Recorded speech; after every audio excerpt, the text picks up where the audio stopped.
This is Andy Pro for Boxing Social in association with Betfred, and it's $1 million view, man. It's Ethan Payne, Behzinga, that's it, 7-figure Ethan. Ethan, I've already said thank you once, but thank you once again for your time. Absolute pleasure. It's a pleasure to. I'll make time for anything, and I enjoy talking about it because this is, at the end of the day, it's my friend that I've known for so long. I'm more than happy to sit and talk about it. I'm here for I'm soaking it in as much as everyone else is. So. Well, no, once again, we do appreciate your time. Even though we appreciate it once again, but you've mentioned it, you're here, we're only a matter of a day away, but we obviously covered a lot of things when we did our interview a few days ago, so let's just backdate to your friendship with KSI and how you actually got involved with him and the Sidemen. Yeah, so JJ and Simon have been friends since school, Josh and Toby, friends since school, and we've all been knocking around making YouTube videos, and it just so happened that Josh knew of JJ, we ended up in a Skype call together, and ever since then, we've been recording videos together, just making different kind of things together, and eventually the Sidemen ended up forming 6 years ago, and here we are today, stronger than ever. What was the ultimate aim when the Sidemen originally formed? What was you actually looking to achieve with it all? I think there was never a mindset of we need to achieve this or whatever it is. It was more, we are just a group of friends that wanted to make videos together, and I think that's what people could relate to, is the fact that it was just seven in the end, but 7 cheeky chaps that just enjoy playing games with each other, enjoy making fun out of each other, whatever it is, and I think that was quite relatable to a UK audience anyway.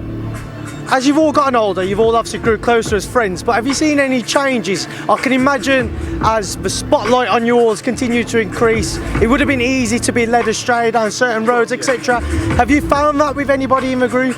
No, I think that's one of the things that JJ will happily say, is that the group of people he has around him, and it goes for me, the people I have around me all keep each other very grounded. We're all very level-headed individuals. Obviously you see JJ in that bravado, the KSI chest out front where he's really going for it, but I think behind the scenes you'll see that we are just 7 normal blokes. Nowadays we are blokes, we're getting there, I'm nearly 25, but we just keep each other grounded, and we're more than happy to tell each other when we're wrong, when we're being stupid or whatever it is. So I think that's what's different about us, is that it's a real friendship and we're looking out for each other's best interests.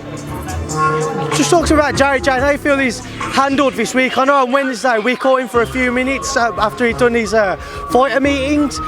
We were told he had an entire day of media from 9 AM to 7 PM. We see this every week in boxing. It's a constant drain on people, it's non-stop. How has KSI, JJ, how has he been able to deal with constant media attention? So I think JJ's able to process it a lot better than other people.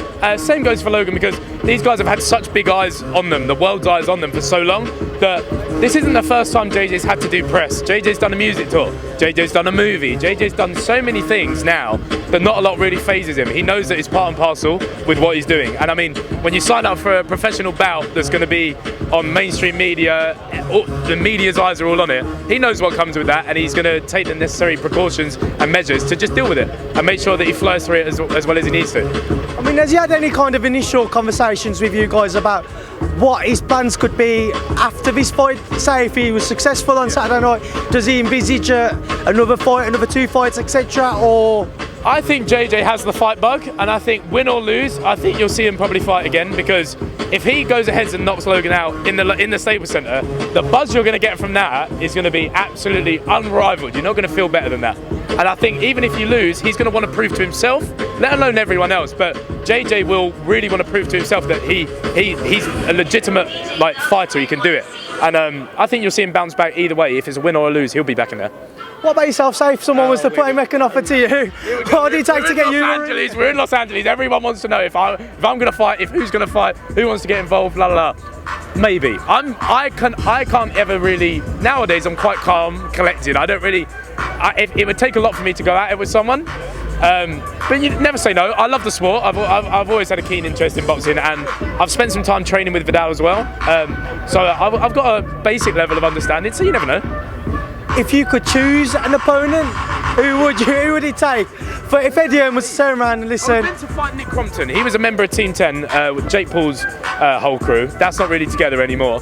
It was meant to be him because there was a storyline there. I really don't know, mate. YouTubers in the escape, I don't know.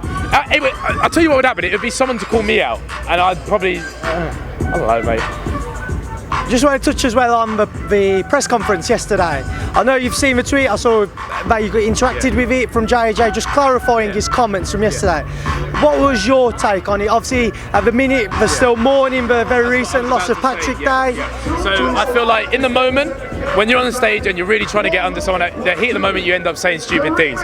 There's no chance in any way that JJ ever meant to say he's going to kill someone and take someone's life. That's not what he's going for at all. The loss of Patrick Day is very sad. I watched the videos, I watched the knockout and stuff like that. I tuned into that, and it's a horrible thing to happen. But that's what happens in the sport. It's what people step through the ropes. They know what's happening. They've signed up for a professional license, but it happens in this sport. And I think you do have to be very sensitive when you're talking about topics like that. And I don't think in any way does JJ mean disrespect or anything in that sort of manner, but he's just trying to get under him. He's saying that he's going to end his sort of where Logan is in the world. And but yeah, of course, he's never meaning it in a disrespectful way to the sport or anything like that. Obviously, JJ and Logan Paul, the interactions they've had, the trash talk effectively they've had, very different to what we're used to seeing in a normal boxing event, shall we say. Do you think that they've not necessarily struggled with, but haven't kind of lived up to the same type of I know what you mean. influences? I think what's ended up happening is I think JJ came into every encounter trying to keep it very professional, and I think there's only so many gimmicks that you can have until you get brought down to the same level. And I think you can tell the London press conference, the LA one, JJ's always tried to keep it quite professional. But I do think you end up getting dragged into the gimmicks, especially when Logan comes through with Jake Paul. All of these guys are constantly trying to make a gimmick out of something, and I think you end up just falling into that sort of trap. Who, in your opinion, who do you think's had the better of the trash talk? What, I would say it's probably been quite even. I think it's probably been quite even. There's been like situations where JJ just doesn't really buy into it because he's really quite past it.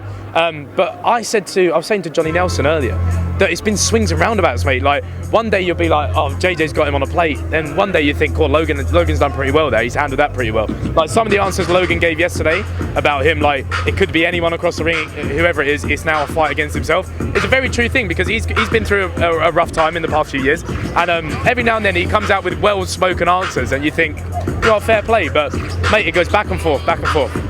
Have you found your time with JJ this week then? How has he looked? How has he felt? So obviously he went to Vegas to train with the Mayweathers at the start of October. So before the public workout, I hadn't seen him in a month, and I think you saw like the embrace of seeing my guy after a month of grueling camp. And any time that I've seen him this week, it's always been positive spirits. Like, I can't wait to see you, man. Can't wait to finally get there.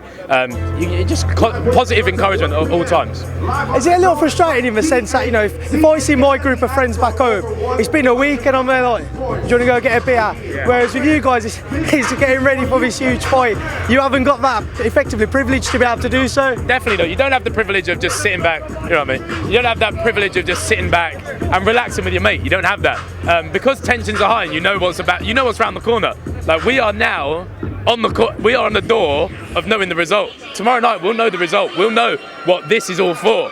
And I think there is that. Everyone's still a bit on edge. Everyone's on the edge of their seats. How big is tomorrow night in the boxing world, in your opinion? How much can it shake things up?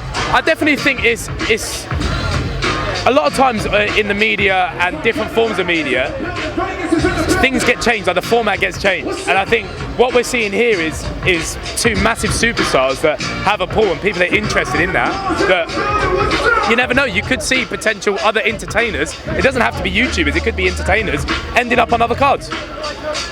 How much of a significance would a win be for JJ's career tomorrow night? How much of a significance would a defeat be for his career?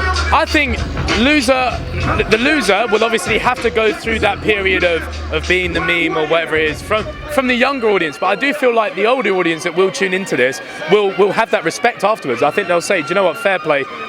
Whoever loses, I think will take a time away, but the winner, there's a lot to gain from this, right? There is a huge amount to gain from this, and it's going to be very interesting to see where it goes from there. Like, if you do win this fight, are you going to go on to fight another professional?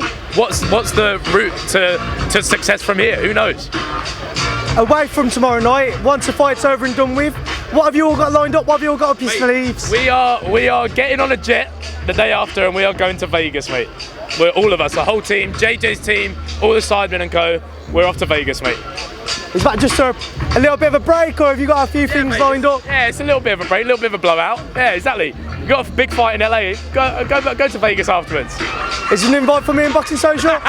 Get you involved, mate. 7-figure interviews will get you involved. Indeed, Ethan. But once again, Behzinga, Ethan Payne, whatever people call you, I appreciate you once again for your time. Thank you for speaking to myself on Boxing Social. Enjoy the rest of the day and your time. Enjoy the weigh-in, mate. Absolute pleasure. Keep tuned in. Lovely. All right, mate. Pleasure.